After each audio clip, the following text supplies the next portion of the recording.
Hi everyone, welcome into this week's my weekly CBS Fix. Hope you had a great week. This week's video is dedicated as a refuah shlema for Avram Kaddish, Ben Malka Bela, Shabbat refuah shlema, and all Chali Yisrael. In this week's parasha, we have a double parasha again, Achray Mos-Kedoshim. So the Torah tells us about love and hate. Now, the mitzvah of loving your fellow Jew is v'ahavta l're'acha kamocha. Love your friend like yourself. There's a mitzvah against hating another Jewish person. The Torah says, Lo sisna es achicha b'vavecha, which literally means don't hate your brother in your heart. Now, the couple of questions we should ask between the two different mitzvahs. What does it mean don't hate your brother in your heart? You can hate him, you can't hate him in your heart, but you can tell him outright that you hate him? And also, how come by brother, by hating, it says don't hate your brother, but by loving somebody else, it doesn't say v'ahavta la'achicha kamocha, it doesn't say love your brother like yourself. Why does it only say over there v'ahavta l're'acha kamocha? So I was thinking of this idea. Tell me what you think.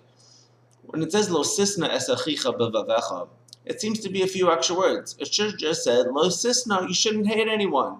Why'd say lo sisna es achicha, don't hate your brother? And also then, why did it have to say lo sisna es achicha b'vavecha, don't hate your brother in your heart? So it could be that the Torah is giving you advice about how to go ahead and challenge us. How? Lo sisna, how do you not hate somebody? Es achicha. If you think about that person as being your brother, you have to start thinking about that. And how do you do that? Bil vavacha, in your heart. Meaning when you start thinking about things, eventually it can come out to the surface and eventually it goes into your mouth. I mean, you start actually speaking in a way better about that person and you don't hate them as much. And so therefore, the Torah is actually giving you advice about how to get out of any possible hate that you have for that person. Now, again, we're not talking about actually hating somebody, because hating somebody in general is in general forbidden. But here, it's not talking about that you hate somebody because the person is completely wicked. No, there's something that he did that bothers you, or there's some certain particular sin that he's not getting out of his system.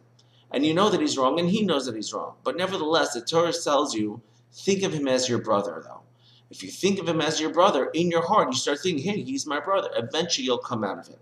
Whereas when it comes to loving somebody else, you don't need as much encouragement to love somebody else. You don't need, because hate is so bad, the Torah tells you, think of him as a brother. The same way you would never hate your brother, so you shouldn't hate him. But when it comes to being friends or to loving somebody, as long as that person is a good friend, the Torah says, v'ahavta l're'acha, love your friend as yourself.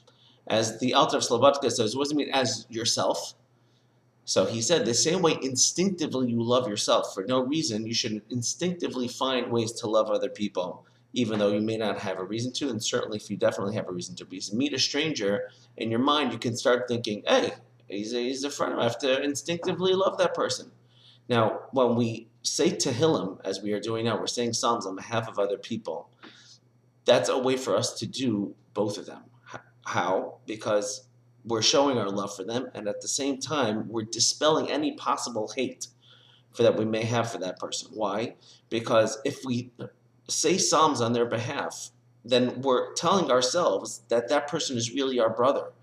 And initially, it's a decision that we come to. And when you say the Tehillim, when you now say it out with your mouth, it helps you overcome any issues that you may have with that person. So Hashem should help you all, that you should be able to dispel any notions of hate that you, chas v'shalom, God forbid, may have towards another Jewish brother and sister, and certainly be able to then transfer over into the next wonderful character trait of loving them as much as possible. Have a great Shabbos. Talk to you next week.